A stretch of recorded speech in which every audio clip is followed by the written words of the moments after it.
Ladies and gentlemen, expect the unexpected. It is a personal mantra for me and a sacred precept for every military force.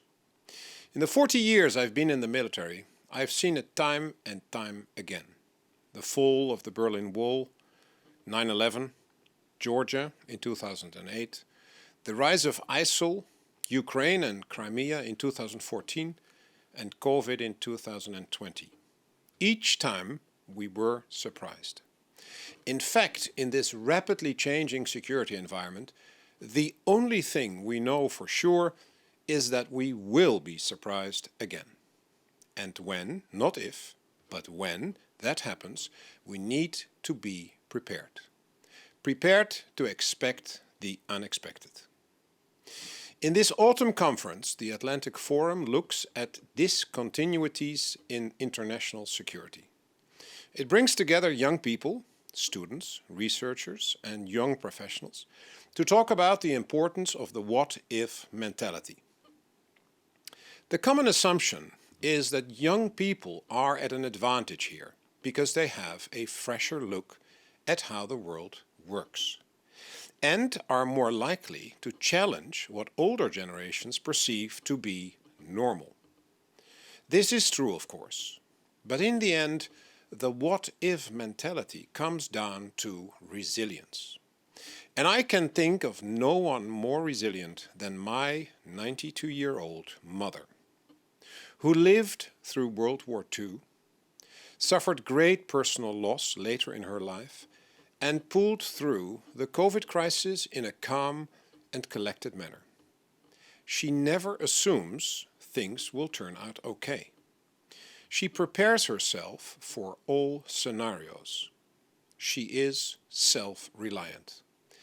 And by doing so, she is a stellar example for her children, grandchildren, and now even her great-grandchildren.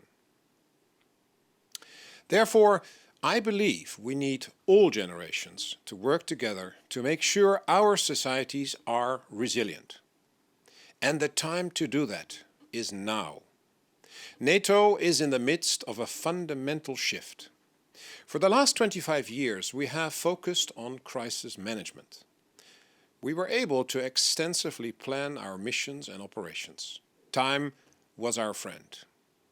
Now we have entered an era in which we must be ready to be surprised at any given time, in any given region, in any given domain, space, cyber, land, air, and maritime. Or even more likely, in several domains at the same time.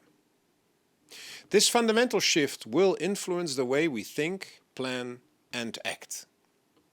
It will impact our procurement of required capabilities and our command and control. But it goes much further than that. If we want to be resilient, we need a whole-of-society approach. We need to agree on where our common challenges lie. And then we need different groups to look at the same challenge from a different angle. I think a platform like the Atlantic Forum can contribute to that. One of its guiding principles is open dialogue. This perfectly aligns with the Latin motto on the wall of the main conference room here in the NATO headquarters in Brussels.